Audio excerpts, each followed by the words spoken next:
From the Flying T Studio at Roxo Media House, this is Frogs Today, with special guests, Frogs assistant football coach and special teams coordinator, Mark Tommerdahl, former TCU basketball player, Edvinas Ruzgas, and our headliner men's tennis head coach, David Roditi, plus our Frogs Today Insiders Roundtable.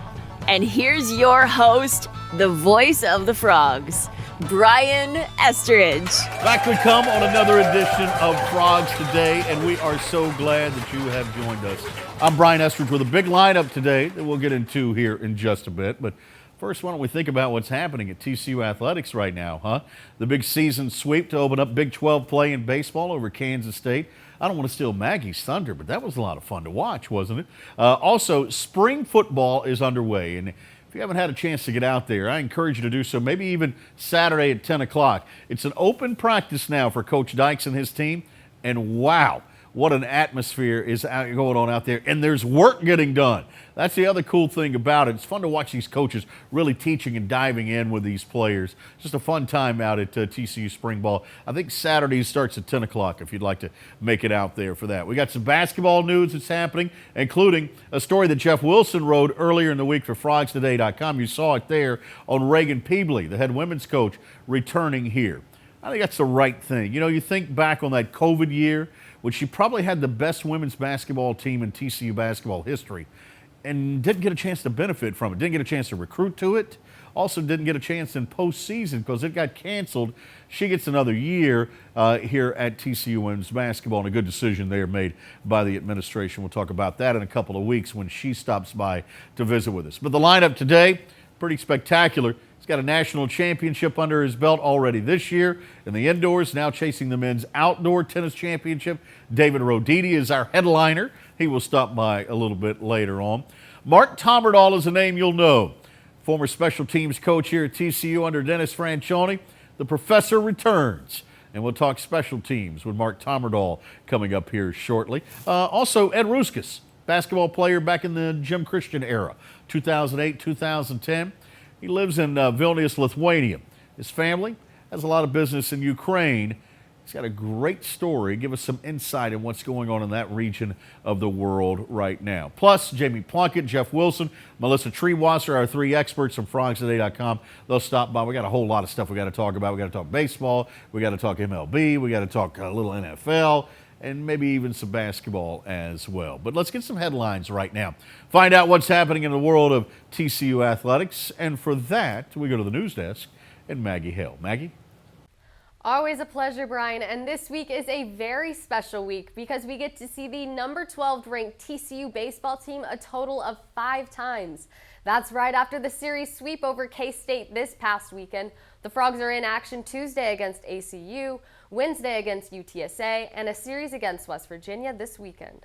While TCU had their win streak snapped by ACU on Tuesday, senior infielder Tommy Sacco reached 100 hits. Congrats on that milestone. And the beach volleyball team remains undefeated as they sweep LSU and Tampa. The beach volleyball team ranked 6th in the nation and continues to be undefeated after the LSU Beach Invitational. Men's tennis getting in on the sweep action as well, winning 14 of the 15 sets in a conference finale against Tulane. They start Big 12 play April 1st.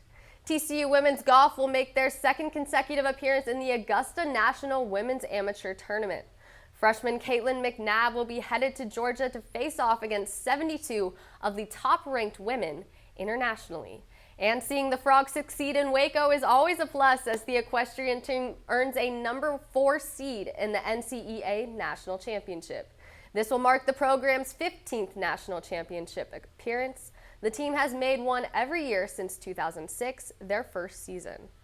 A lot going on in the world of TCU athletics, and we're just getting started. Up next, we have Brian Estridge back in studio. Say hello to the water of tomorrow. Richard's Rainwater. Richard's Rainwater is 100% rain, refreshing, renewable, and the only ingredient we use in our water. Why rain? Because everyone deserves access to clean water, and rain is a 100% renewable resource available everywhere. Drink the rain. Save the planet. Shop now at richardsrainwater.com. The Flying T Club provides the everyday TCU fan and alum the ability to specifically support TCU student-athletes. Flying T Club offers 3 levels of memberships. The Flying T Club is a nonprofit organization supporting the brand development of TCU student-athletes through a series of unique event-based networking opportunities, which are exclusive to our members. These events provide a great social engagement tool for our members and student-athletes alike. Follow them on Instagram at Flying T Club or online at flyingtclub.com. Frogs Today continues now. Coming up a little bit later on, David Roditi, the head tennis coach on the men's side, is going to join us here. But right now, we want to welcome an old friend. Good to have him back in Fort Worth. He's going to be a great addition to this TCU football staff. If you would, welcome the special teams coordinator, Mark Tommerdahl, to the show. Mark, come on out, my man. Thank you. Nice to see you, brother. Yes, sir. Glad to have you back with us. Pleased to be here.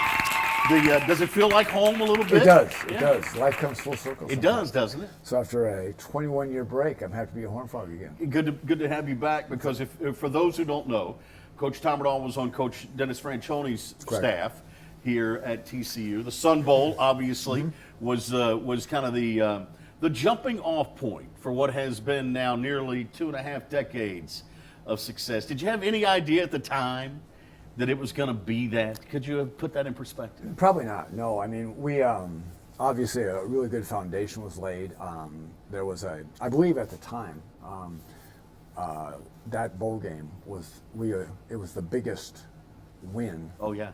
In bowl game history as far as being a pregame dog. Yeah. But to sit here and say that when we left, we thought that TCU would be undefeated, probably not. Yeah. So I mean, we give, and this staff that I'm on now gives a lot of credit to the job that Coach Patterson has done. Oh yeah. Yeah. Really took time for seniors. You and Coach Patterson were on multiple staffs together over the year. Yeah. Correct. And so you know the history of TCU football, because you and I have talked that you kind of kept an eye on things, even when you've been away.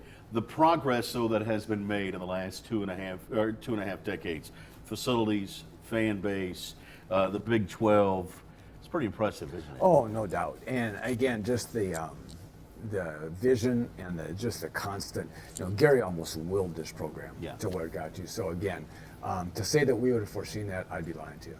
You think about your history, and Coach, you've been around the block as a special teams coordinator on the offensive side. You've been an associate head coach. You've coached in the Pac-12. You've coached in the SEC. I mean, you've been around. Give me some sense of how the game has changed from a special teams side over the last 3+ decades. I think it's become a lot more explosive. Voice of experience. There was a time where you just played special teams not to screw up your offense or defense. And now you see it every weekend at all levels of football, college and the NFL. We are expected to make game-changing plays. Yeah. It's become a lot more dynamic. You grew up in Minnesota, small town in Minnesota, Fergus Falls. That would be Fergus Falls. Fergus Falls, Minnesota, which is in Otter Tail County, by the way. Well said. How about that? Yeah. When you're coming out of Fergus Falls, did you know you were going to be a college football coach? No. My dad was a real successful insurance salesman, and so it was my plan to take over the family business. What changed? I wanted to get my master's, so I went to Wyoming with the intent to get my MBA, and to pay for it, I became a graduate assistant in football, and that just got my blood. Whose staff were you on at Wyoming? I was on 4 of them. You were on 4 Wyoming staff? I was on 4 staff, so I was hired by Al Kincaid. Yeah. I was with Dennis Erickson for a year. Yeah. And then Paul Roach is really my mentor in this business, and then I stayed with Joe Tiller for a while. Wow. So you've had some guys that you've worked for. Oh, no doubt. I mean, you look at your history and your resume. I mean, if we go Purdue and Utah State and Cal and Louisiana, I mean, all over the place. Yes, sir. But you've worked for some great head coaches. Yeah. And the guy that you're with right now, may be one of the best guys in the business. Yeah, Sonny and I have worked together. This will be year 8. Sonny and I first worked together at Louisiana Tech, then went to Cal. And so I think we kind of know what to expect from each other. He's got a lot of his dad in him. I'm old enough where I actually coached against Spike. And so Sonny's got a really good moral compass. He wants to do things the right way, so he's a pretty easy guy to believe in. Give me your assessment here early on of what you've seen talent-wise from the Horned Frogs. Well, I know you're 3 days in or 3 yeah, practices but in. I've coached against these guys. Yeah. So, I mean, I know this roster really well. I know this team really well. And so we've got a great core of skilled players here. I think anytime you take over a new program and you make some changes schematically, we're running a different defense than what Gary did, you're going to have some gaps to fill. That's just part of taking one over. But we've got a great core here. Yeah, and you can tell it already just in 3 days in to spring practice. I want to jump back real quickly to your time with Dennis Franchione, both here and at Texas A&M. And we had a chance to spend some time this summer, and you're going to see this here very soon on frogstoday.com. We spent several hours with Coach Fran, and it was an opportunity to reminisce a little bit. And his reflection on that time here at TCU is pretty amazing in that I think now he has maybe, I don't want to put words in his mouth, a greater appreciation for his time here. And TCU has that effect on people, doesn't it? When you move away, you kind of want to get back. Yeah, it does. And again, now you just look at what took place at that time. I mean, we took over a program that was 1-10. And 3 years later, beat USC in a bowl game. Right. So, I mean, that was a phenomenal flip. And then, again, as we've already talked about, to see where the program went from there, it's almost unfathomable. Yeah, and you think about the quality of life in Fort Worth and everything that kind of goes into that. It adds up, right? Yeah, and it's, again, as you've alluded to, I've been to enough different parts of the country where I know what feels right, and this place has got great feels. Some glamorous places, Laramie and Lubbock and Ruston. I mean, and the list goes on. And the list goes on and on. Mark Tommerdahl, one of the good guys in the business. Would you say you're the most famous person from Fergus Falls? Absolutely not. Who would you say is the most famous? When I was a young kid growing up, a guy by the name of Dick Warner was the last person cut on Lombardi's Super Bowl team. Okay. He never played, but he made it to the last cut. That would put him far and away the most famous person from Fergus Falls. See, because I had someone else. I had a classmate of yours down as maybe the most famous. Do you know the name Dave Thurr? I do not. I do not. He would not have been a classmate of mine. He's right around the same time. Okay. Dave Thurr from Fergus Falls, Minnesota, created 3 video games for the old Atari machine. No. Yeah, and he's from Fergus Falls. You've done your homework. Yeah. I have never heard that name before. He knows you. And Fergus Falls is a small town. Yeah, I know. He knows you. That's the way it is. So let me close with this, because we talk often about the family that is here at TCU and the culture that Coach Dykes is starting to build and that you start to feel around here.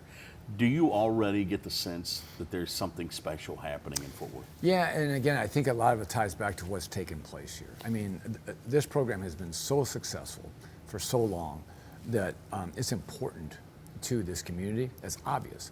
It's important to our former players to be drawn back in. And this is not a rebuild. I know some things need to be fixed. I understand that. But this is not a rebuild. I just think that there's such a strong draw to this place for any number of reasons that I think exciting things can happen here quite quickly. So what will people see out of your special teams? Aggressive? I mean, check this out. I think we'd be remiss if we didn't talk about the great tradition of TCU special teams. Yeah. I mean, there's been 2 special teams coordinators here since 1997. Right. Myself and Dan Sharp. Right. So Danny, I had to coach against him. TCU has been outstanding on special teams for decades. We just have to really live up to the bar that's been set here. Why didn't you never coach in the NFL? And I ask that because I always viewed you as one of the best special teams coaches in the country, and a guy that would fit at that level. I'm surprised you never answered that call. I have tried. Yeah. I've interviewed a couple times for NFL jobs, and it just never stuck. Right. And I'm at peace with that. Yeah. It doesn't eat me up. When I was younger, it's something that I actively pursued for probably 6 or 7 years, and I just never got in. Yeah. And so I believe we all have a plan, and I would say you're never really content in this business. I think if you get content, you get passed by in a heartbeat. But I'm not filled with regret, and I'm happy doing what I'm doing. Well, good for TCU then that you stayed here. Hey, one final thought. Was there a moment where you guys knew this program was flipped and it was headed to great things? And I'm not talking about here with Coach Dykes, but I mean maybe in the past. Was there a moment? Yeah. You could ask any member of Fran's staff about this moment, and we'd all give you the same answer, because it's something we've never forgot. JW would remember this. We were at the old practice fields up on the hill, And back in those days, we couldn't coach the way we coached then. It was 2-a-days, in godly temperatures. Our first practice here, we had IV 25 players. Right. You can't do that anymore. Right. And we took a break, and Landry Burdine stood up, at walk-on at the time, and he said, "Guys, I am sick of this." He said, "We're 1-10, and all we're doing is complaining." He said, "It's time that we just listen to these guys." And like that, everything changed. That's and one moment. If you look back at the one moment that probably set the foundation for the last 25 years, it was Landry Burdine on a hot summer day. JW, we need to mark that. We'll share that with Landry. I'm sure he'll remind us of it constantly. Yeah. Mark Tommerdahl, thanks for coming by. Well done. Good to have you with us here. One of the good guys in the business joining us. Still to come, Edvinas Ruzgas. You might remember that name. Played college basketball here at TCU from 2008 to 2010. Now lives in Lithuania, but he's making a difference in the Ukraine. And he's going to join us live next when Frogs Today continues in a moment. Hi, this is longtime Fort Worth Star-Telegram journalist Mac Engel inviting you to join me for the Engel Angle podcast bi-monthly on Wednesdays with guests from the world of sports, entertainment, and general interest. I'll bring my unique perspective and an entertaining spin to every episode. Listen anywhere you get your podcasts or at engelangle.com. That's ENGELANGLE.com. The Engel Angle is a Roxo Media House production.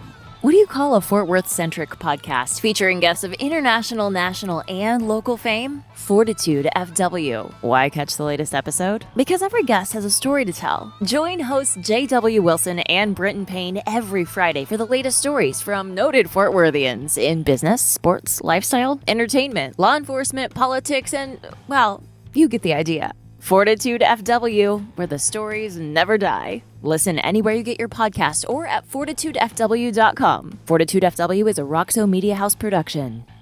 Frog fans, it's time for Friday Night Lights at the Carter. TCU Football is set to host their spring scrimmage Friday, April 22nd. So bring out the entire family to enjoy this free event. Take advantage of happy hour specials at the concession stand all evening. And after the scrimmage, enjoy a fireworks show, followed by team autographs on the field. Gates open at 6. The scrimmage kicks off at 7. Can't make it to Amon G. Carter Stadium? No worries. You can also tune into ESPN Plus for a full telecast of the event. For more information, check out gofrogs.com.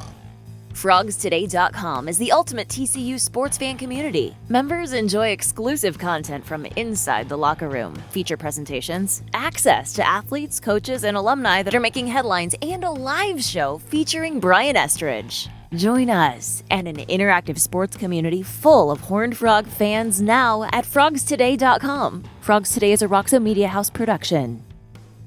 Welcome back into Frogs Today now, and we are joined by a very special guest. You'll remember him as a basketball player here at TCU back 2008 to 2010 or so. Edvinas Ruzgas joins us right now. He started his career at Weatherford College and transferred here to TCU. Had a great run, averaging about 11 points a ball game during his playing days. We'll talk a little bit about that, but we also want to talk about what Ed's up to right now. He joins us here via Zoom from Vilnius, Lithuania. Good to see your face, Ed. How are you doing, man? Hello, everybody. Nice to see you too. Nice to talk to you. It's been a while, so it's at the moment doing pretty good actually. Right now, been living in Vilnius for basically for the whole time once I returned from TCU. I want to get into that. When you left TCU, you had an opportunity to play professionally. You did play some professionally after college, didn't you? Yes, I did. I actually played 2 years professional basketball in Lithuanian Basketball League. So I had 2 pretty good years. My first year, I actually recorded myself into Lithuanian Basketball League history by winning the three-point contest at the All-Star game. So had a pretty nice run, and then after 2 years, I basically decided to stop playing professional basketball. Ed, always a great shooter. Boy, he could fill it up back in those college days as well from the perimeter. Tell us about, I know you're a big family man. I know you got a growing family. Give us some idea on what's happening on that front.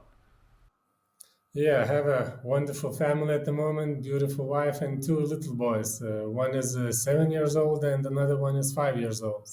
Have they picked up the And basketball yet? no, not yet. We're still deciding. Still not sure. I mean, they like to shoot some basketballs. Also, they like to play soccer. They like to just do boy stuff at the moment. So, not sure yet. I But like I it. will definitely keep that in mind, and then we'll try to show the skills of basketball for sure. That's right. The Ruskas family, it's got some basketball skills. How's your golf game, by the way? I need to ask you that because I know you're getting into golf.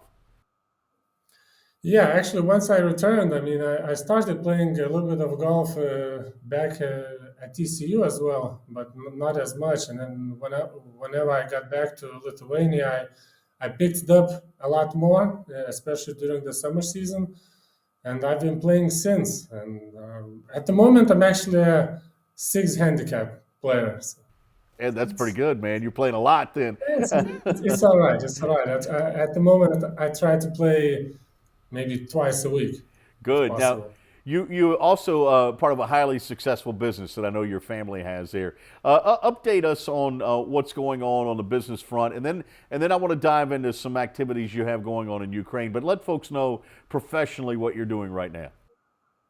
Yes, actually, at the moment, I work in family business. It's our Lithuanian capital company, but basically we do all the business in Ukraine, where we have 4 business ventures. One is a supermarket chain, Novus, where we have 95 stores, supermarkets mainly in Kiev, in the capital of Ukraine. We also have real estate development company in Kiev, where we mainly build residential buildings. We also built a shopping mall in Kiev called Retroville. It's over 1 million square feet in size. And also, we also have a seaport in Nikolaev, also in Ukraine, where we do the grain handling. We have grain handling terminal where we do storage and loading of wheat into ships. So we basically do all the business in Ukraine, mainly in Kiev and in Lithuania. Since we're from Lithuania and we're from Vilnius, so in Vilnius we only have a office building where we have our headquarters, and also we rent offices here. Super proud of you, man. You can tell very diversified there, and you're successful on that front. And you mentioned Ukraine, and that's one of the reasons we wanted to have you on because of what that country is going through right now. Give us some insight from your perspective, Ed, as to what the people of Ukraine are experiencing, obviously, with this invasion from Russia, but also how they're determined and resolute right now. Yeah, well, everything was going pretty good for Ukraine until that unfortunate February 24th, whenever Russia invaded Ukraine. So, I mean, at the beginning, it was big chaos. I mean, the people panicked and nobody knew what to do. And for the first few days, it was crazy for the whole country because it was basically bombings everywhere, and they send tanks into Ukraine territory. But I think what Russia wanted at the beginning, they tried to take over Kiev in 3 to 5 days, but it didn't happen. Actually, Ukrainians are fighting for their land and for their lives. And at the moment, the motivation of Ukrainian citizens are incredible high. I mean, they know what they're fighting for. They are fighting for their freedom, and they're fighting for their land. And it looks they're determined to win. That's for sure. I mean, as long as it seems that the only thing that Russia is succeeding at the moment is by just firing missiles into Ukraine cities and trying to bomb residential areas, hospitals. Just this is the crazy part. Yeah, innocent women and children, too, are falling victim to this. True. Give us some insight, because you told me that you're trying to work through your diversified companies to assist Ukraine. Give us some sense of what you're trying to do and how maybe folks can help.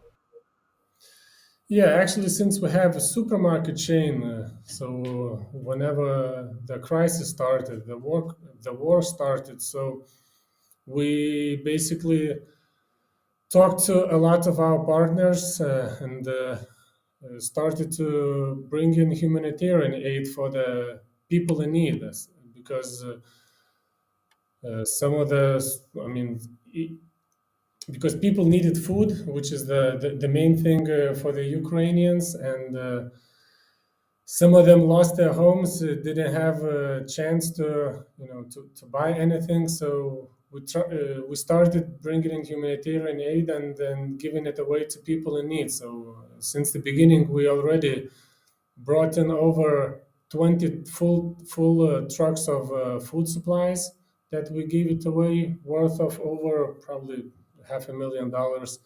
And actually, we also established a relief fund in Lithuania, where we ask people to donate money, which we use to buy food supplies and bring it to Ukraine and give it to people in need. Since we have the infrastructure of our supermarket chain, so we know the ways how to bring it into Ukraine and how we can give it away to the most vulnerable people. So you're using the supermarkets as the distribution point. That makes total sense there, Ed. Is there a website established that folks back here in the States can get involved to assist you guys? Yes, it's www.foodforukraine.eu. And there we have information in English where anybody can make donations. And it definitely helps a lot, because every dollar, every euro, they say helps save lives in Ukraine. So it's foodforukraine.eu, correct?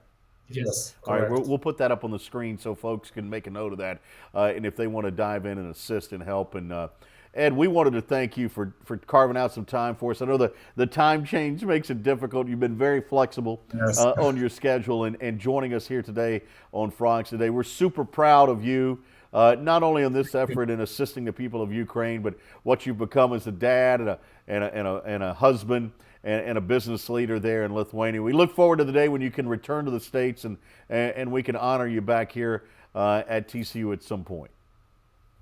Thank you very much. There goes Ed Ruskas joining us here. Edvinas Ruzgas from Vilnius, Lithuania. Our headliner, David Roditi, the head men's tennis coach at TCU. Still to come when Frogs Today continues in a moment.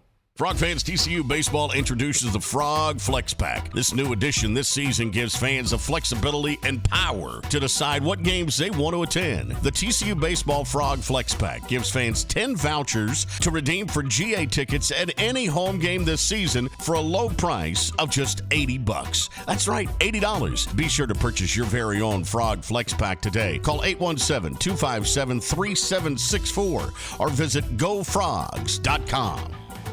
FrogsToday.com is the ultimate TCU sports fan community. Members enjoy exclusive content from inside the locker room, feature presentations, access to athletes, coaches, and alumni that are making headlines, and a live show featuring Brian Estridge. Join us and an interactive sports community full of Horned Frog fans now at FrogsToday.com. Frogs Today is a Roxo Media House production.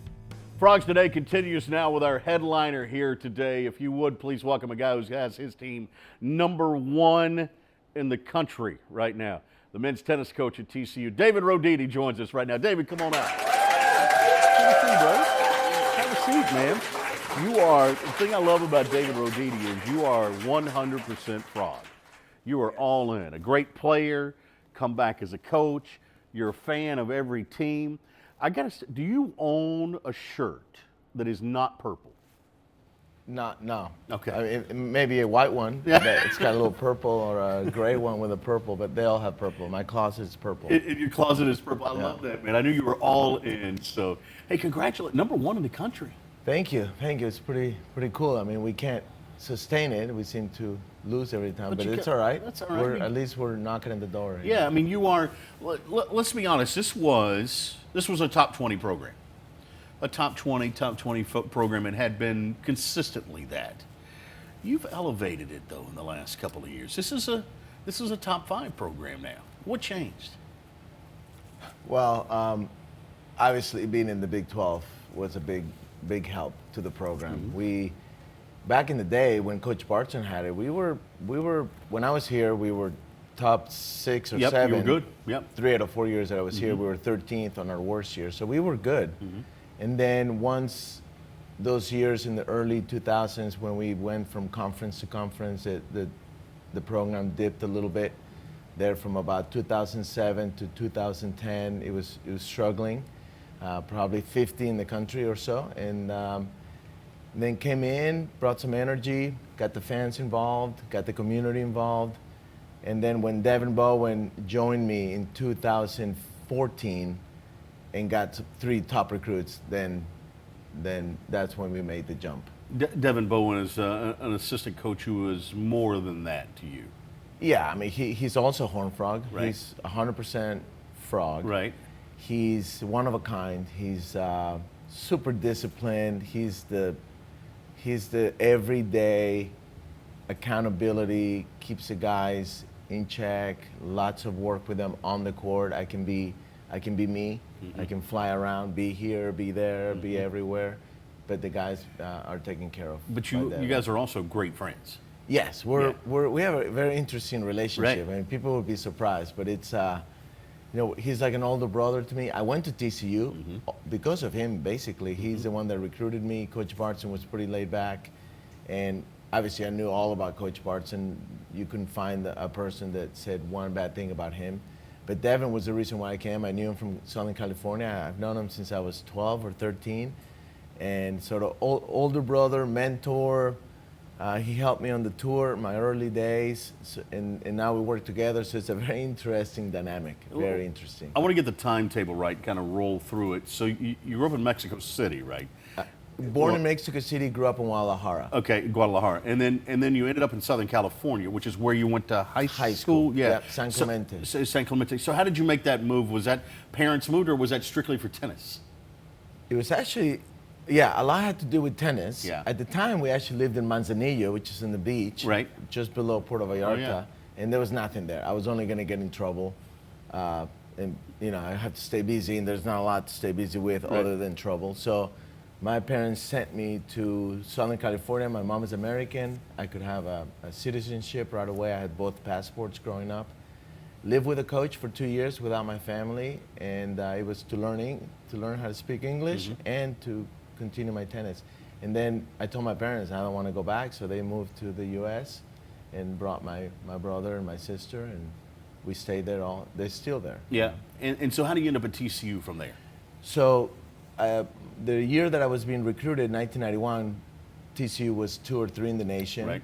Coach Barton was legendary, and Devin Bowen, he was the connection. That we had a couple guys from Southern California, and him and his dad knew about me and who I was as a person, and they're the ones that kept telling Coach Barton, don't worry, I know he's short, I know he can't really speak English, but just get him in. But he can play. Yeah, but he can play. He can at least try. He'll try. He'll try really hard, right? Yeah. Coach Barton, Tut Barton, who you've mentioned, the legendary head coach here, he was more than a coach to you, though, wasn't he? I mean, you guys went to lunch every week, and how much do you miss him? Yeah, it's tough. Because he was, and it was just for you, he was a father figure for a lot of men, wasn't he? I think him and it's interesting because he was always Coach Barton and Bonzo. Right. So it was sort of a mother, father, maybe some grandpa, grandma. Yeah. My dad passed away my freshman year, so there was a connection. My dad was same age, so yeah, there was a lot of similarities. Yeah. Do you feel pressure to be that guy to your players? That's hard to do this day and age. I mean, personality-wise, complete opposites. Totally. Yes. He but the never father, got in trouble. Yeah, but the father figure, though. I mean, do you feel like, hey, I need to sometimes be more than a coach? Yeah, and I do play that role. Yeah. I do play that role. Devin's very tennis-oriented, and obviously Devin's as good as he gets as a person. So he's built some amazing relationships. But yeah, I do, especially we've had a few Latin players, and I'm just repeating what they say. When they leave, they do feel that I wasn't more of that I wasn't just a coach. It was a uncle or father or older brother type. Yeah, I do believe in that. I do believe that in college between 18 and 22, there's a lot of growing up going on. There's a lot of trouble out there. There's a lot of distractions out there. And so I believe as a coach in college, you better be that person, because they're trying to find themselves and figure out the world. And I like to believe that I'm there for that. I think you are. You mentioned the international aspect of it, and you've been able to develop a nice mix of both international and American players. And I know that you talk about that has been a priority. You want to recruit the best Americans too, right? 100%. We do. Yeah. We have one of the best ones coming in next year. Alex Rybakov was the number one recruit in the U.S. It just happens that right now we don't have any top Americans. So yeah, we recruit them. There's a few reasons. I think the fact that recruiting changed the last 3 or 4 years. Players are starting to make their decisions earlier. They moved their recruiting visits and all that a year earlier. And TCU is $75,000. So it's hard for me to give a 16-year-old 100% or 90%. We can't afford to be wrong and give $60,000 to the wrong player. So we go after the very, very, very top ones. And if we don't get them, then we'd rather wait and see what's available on the international scene. International players usually make a decision a year later, so it gives us time to get to know them better and take less risk with our scholarships. It seems like it's worked out pretty good, the indoor national championship. That's a big deal. I mean, just to be able to hang that banner, to say national champions means something. Yes, it is special. It is. Regardless of what happens the rest of the year, we could say that we won a national tournament first time for a long time. Obviously thought of Coach Bartson. He was so close so many times. Yeah. And that bond will never, it'll be great for this class this year, for them to share that for the rest of their lives. But still work to be done now in the outdoors. I mean, we got a lot of work to be done, especially if you saw us play last Friday. There's a lot of work to be done. We haven't had the reps that we want to. Weather hasn't helped, but I believe we'll get there by the time nationals come around. We start the Big 12 here this week. So yeah, we can't wait to get outside, get in the wind, the heat, and get used to the conditions change. So we gotta get out there and get the work done. Most important question of the day. Tell me about Max and Sebastian. What are they up to? Max and Sebastian, they're playing sports with the Fitzgeralds every second. Shelly's the one that keeps me on track. So like, what's baseball, football? What's today? Tennis now. They played a little tennis yesterday. So yeah, they're just busy learning how to write and read in Spanish. They go to a Spanish immersion program. Yeah, so they don't get that from Dad automatically? No, they don't want to learn the academic side from me. Yeah, they don't want to do that. My mom lives with me, so she's the one that keeps them on track school-wise. She's a huge help. And yeah, they're doing great. Have we singled out a sport yet, or are we still going to play them all? No, they're still trying to figure it all out. They all say football. So really? So maybe you'd be okay with that, Sonny saw him. You'd be okay with that. They went to his camp. They went to Coach Dyke's camp, and Max he knocked the kid down. So he's got some. He says he wants to be a defensive end. I like it. Let's do it. Let's make it happen. I don't know. Roditi is defensive end. We'll see what kind of genes he might be. I like it. Where's the hat? The hat's in the house. Those hats they're nice. I know they are. Sheffalo does a great job. He does a great job. He does. So I gotta keep them in the right place. I got scolded by him by the way I treated my last one. So and now I know how you're supposed to preserve them. So they're well taken care of. I like it. It's an honor to have you on with us here. Thank you. Thank you for doing this. No, it's been great. I love the fact. Hey, back and forth, number one. Keep going, man. Keep fighting. Get ready for Big 12 now, and go win the outdoor. That's called a sweep, man. If you can win the indoor and the outdoor, right? Yeah, it would be. It would be. That would be amazing. A lot of work to be done. Big 12, top teams, Baylor, Texas, Oklahoma, they're all very competitive. But the big highlight this year has just been the community. It's been amazing. Oh, the turnout's all of great. You, the turnout. Friday was amazing. So I can't be more thankful of our community, our people, our marketing department. It's been awesome. You guys okay? Players are okay? You need anything? You guys need anything as a program that we can help with? You always got a list, don't you? Yeah, I mean, if you have a way that we can stay healthy every single day for every single guy and keep working, that would be amazing. Let's see. We'll make a phone call. I know you probably would do that with every sport. We can do that. Thank you, brother. Brian. All right. Really appreciate it. Yeah, man. David Roditi joining us here on Frogs Today. A lot more still to get to, including the newest member of our Frogs Today staff talking a little baseball. We'll do that next after we do this. On her new video podcast show, Curb Appeal, TV personality Kirby Schnorr talks about everything that appeals to her most with her best friend and City Boots owner and founder, Lizzie Bentley. Joined by their friends and special guests, they cover fashion, food, music, art, and Western culture while giving you a behind-the-scenes look at their lives, favorite places, and things to do in Fort Worth. Curb Appeal drops new episodes weekly at curbappealshow.com or anywhere you get your podcasts. Curb Appeal is a Roxo Media House production. Frog fans, it's time for Friday Night Lights at the Carter. TCU Football is set to host their spring scrimmage Friday, April 22nd. So bring out the entire family to enjoy this free event. Take advantage of happy hour specials at the concession stand all evening. And after the scrimmage, enjoy a fireworks show, followed by team autographs on the field. Gates open at 6. The scrimmage kicks off at 7. Can't make it to A&G Carter Stadium? No worries. You can also tune into ESPN Plus for a full telecast of the event. For more information, check out gofrogs.com. Crooks, criminals, killers. These stories of crime and punishment in the 21st century Western society, as told through the lens of retired Fort Worth Vice Cop Jake White and investigative journalist John Henry. Say hello to the water of tomorrow. Richard's Rainwater. Richard's Rainwater is 100% rain, refreshing, renewable, and the only ingredient we use in our water. Why rain? Because everyone deserves access to clean water, and rain is a 100% renewable resource available everywhere. Drink the rain. Save the planet. Shop now at richardsrainwater.com. The Flying T Club provides the everyday TCU fan and alum the ability to specifically support TCU student athletes. Flying T Club offers 3 levels of memberships. The Flying T Club is a nonprofit organization supporting the brand development of TCU student athletes through a series of unique event-based networking opportunities, which are exclusive to our members. These events provide a great social engagement tool for our members and student athletes alike. Follow them on Instagram at Flying T Club or online at flyingtclub.com. Back we come on Frogs Today, and we're happy to be able to welcome in another member of our team from frogstoday.com. Melissa Triebwasser joins us via Zoom right now. Good to see your face, Melissa. I want to talk a little TCU baseball with you if we could right now. Your assessment of Kirk Saarloos' first year as we work our way through it right now. I think the first thing that you have to notice is just the atmosphere and the environment around the program. Obviously they performed at a high level to start with, but just the way that he's opened up the program to the public, much like we've seen with football and Sonny Dykes, the energy, bringing TCU basketball out as a full team throughout the first pitch, mingle with the fans. Seems that the environment in Lupton Stadium has at very least stayed the same, if not increased exponentially with Saarloos at the helm.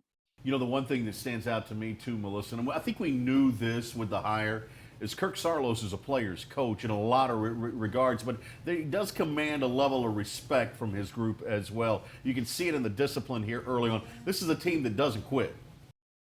Absolutely. I think just his bona fides are obviously unquestionable. You know, he's played at the pros. He's been around TCU for a long time. He's a guy that commands respect as a leader, but also as a person who's built a culture at TCU and has been doing it for a really long time.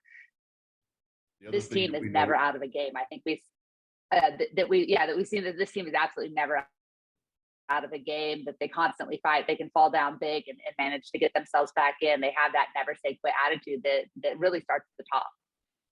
The other thing we know is he's never going to be satisfied with pitching. He even admitted that to us last week. You're never quite satisfied. But give me some sense. He's adjusted the rotation a little bit as to where this thing's starting to settle out right now. Well, I think Riley Cornelio has been as good as advertised. We heard a lot of great things about him coming out of fall camp, and he has really lived up to that in Big 12 plays, had 2 great starts on Friday night, and established himself as the guy that can kick off that weekend rotation.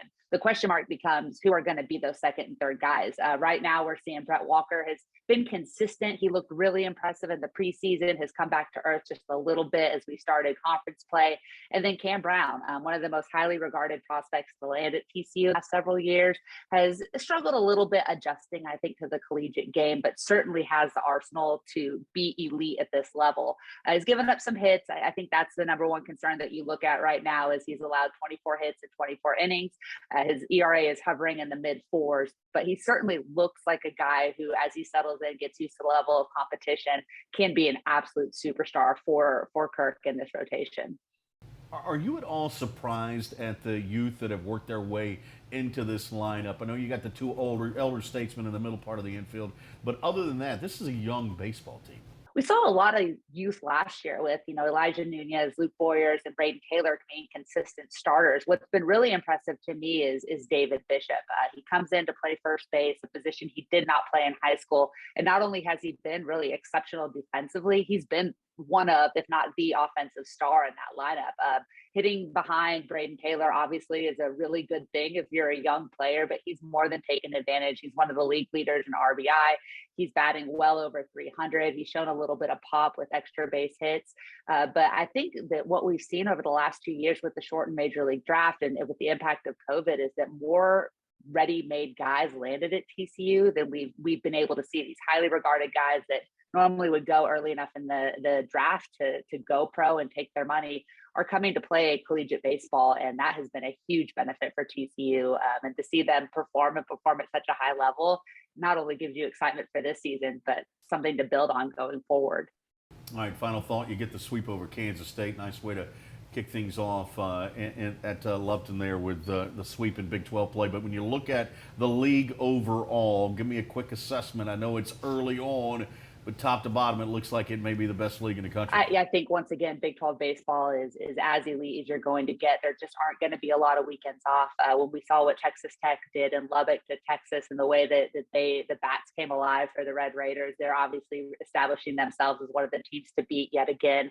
Oklahoma State in that beautiful new ballpark, they look to be a complete team, both pitching, defense, and what they can do offensively. And of course, Texas was the #1 team in the country for most of the first month of the season. And so we know what they're capable of, and the way that they just hit the cover off the ball. They're an absolutely elite offensive team. So it's going to be competitive. They're well coached up and down the league. And so you aren't going to get a lot of easy ones. That's why getting that sweep over Kansas State, starting off conference play with winning 2 out of 3 in Waco. Those are huge things for this young TCU team to get that confidence before they start welcoming in the big guns. Melissa, great to see your face. Welcome to the team. Love having you as part of Frogs Today and FrogsToday.com, folks. Make sure you read her stuff. Follow her on Twitter. Follow her at Frogs Today on Twitter, because no one tracks a game better than Melissa does. And get in that Lizard Lounge, too. She's got that VIP section where she's always stirring up trouble. So, Melissa, good to see you. Thanks for joining us here today. Thanks for having me. It's great to be on. All right, that's Melissa Treewasser joining us. I got the two other fellows here in the studio with us, so I want to turn and kind of stick with a baseball theme if we could, Jeff Wilson, because we haven't had a chance to talk on Matt Carpenter. You were down at spring training in Surprise, Arizona with the Rangers. Give me some sense of his chance to make this roster. Well, I think it got better last week when they expanded the active rosters from 26 to 28 to start the season, give players a little more time to build into game shape, if you will, with the shortened spring training. The Rangers obviously really like what he brings as a teammate, an all-star, the experience that he has, and he wants to be with the Rangers. He came with no guarantees. They didn't guarantee him anything, and he knows that. He has to earn a spot, but this extra spot, the Rangers want to build the right culture. They still have a young team, and a guy with the knowledge of Matt Carpenter, who's rookie year, he was he got a World Series ring. He played for that Cardinals team in 2011. Sorry, Rangers fans. Yes. And then he's been an all-star. He's had struggles these last 2 years. He's trying to come out of it. So a player can just come up and learn so much from him, and that's something the Rangers want. That's why they wanted to sign Clayton Kershaw. So now Carpenter does have to produce, and he's done that so far in spring games. He's played a lot of first base, but he can play second, he can play third, and a versatile guy like that, a veteran guy like that, a left-handed guy off the bench who knows how to do that, it's pretty valuable. Yeah, it sounds to me like there's a couple of advantages. You mentioned the fact he can play multiple positions, the fact he's not costing him a lot of money if he does stick. He's actually played okay. To me, though, the biggest one, as you talked about, is what he brings to the clubhouse. Just a team that is desperate and needed some leadership there, right? Look, he'd been there, 3 days when I got there and saw him, and they were doing a base running conversation, if you will, over on a field. Yeah. And he just kind of took it over. He just stepped in and started talking about things he does and ways to do it. And it's not like Matt Carpenter is Vince Coleman, Right. a great Cardinals base runner. Right. He's Matt Carpenter, and but just that's the kind of presence he has, and he's not afraid to do it. And I think that Josh Young, for instance, was one of the guys who was standing there in their group, and for a guy to see a guy like Young, who's not going to play this year, who's hurt, but who's still young, who's never played in the majors, to see a Matt Carpenter do that, to see a veteran do that, you can learn a lot from that, and listen and learn. And I don't want to say it's like having an extra coach, but it kind of is. Yeah, from one former terrific Frog and Matt Carpenter to another one. Jamie Plunkett joins us right now. We got breaking news that came down on Tuesday about Andy Dalton signing with the New Orleans Saints as a backup quarterback. I'm saying backup. Is that what you're hearing? Yeah, it's a one-year deal, $3 million guaranteed. Total could be as many as $6 million. With Jameis Winston just signing a 2-year contract, obviously coming off of that ACL injury at the end of 2021, there's some stuff up in the air about whether or not he's going to be ready to go at the beginning of the season this fall. So Andy Dalton is kind of that insurance policy for the Saints, where if Jameis isn't quite ready to go, Andy can step in. Obviously, he started over 130 games with the Bengals in his career, came in when Dak Prescott got injured for the Cowboys a couple seasons ago and performed admirably. So he's that veteran, similar to Matt Carpenter in a way, that veteran presence who can be a locker room leader, and if he produces, then that's to the benefit of the team. They've also got Ian Book, the rookie out of the kid out of Notre Dame, who they signed a couple years ago. Who they really like, by the way. Who they really like, and they brought in Blake Bortles this offseason as well. So they've got 4 passers now in that locker room. So if Jameis isn't ready, though, it feels like Dalton might be the guy to step up and take that job. 2 things that stand out there to me. One, still fairly close to home. He's got to like that for he and his family. New Orleans, an easy trip for him. Secondly, too bad he doesn't get benefit of Sean Payton calling the plays. You got to believe they'll keep the same system, but without Sean there, that would have been a big asset for him, I know. It absolutely would have been, but I think at the same time, Andy has shown over the course of his career that he's capable of playing in multiple different offenses. He had a different offensive coordinator, I think 3 or 4 times in Cincinnati, and then he came down to Dallas and had a different offensive coordinator. Then with Chicago last year, a different system as well. So he's shown at this point that he's pretty capable of picking up a playbook. For Jeff Wilson and Jamie Plunkett, Melissa Treebwasser as well, all of our crew here at Frogs Today, thanks for joining us. We encourage you to hop on to frogstoday.com, hop in that Lizard Lounge. We want to meet you there throughout the week. Until then, though, we'll be working on next week's edition of Frogs Today. Get ready. We got a very special Hall of Fame guest, and we'll leave it at that. See you back here next week for another edition of Frogs Today. Frogs Today is brought to you by the Flying Tea Club, supporting TCU student athletes, and by Richard's Rainwater. Say hello to the water of tomorrow. Frogs Today is a production of Roxo Media House.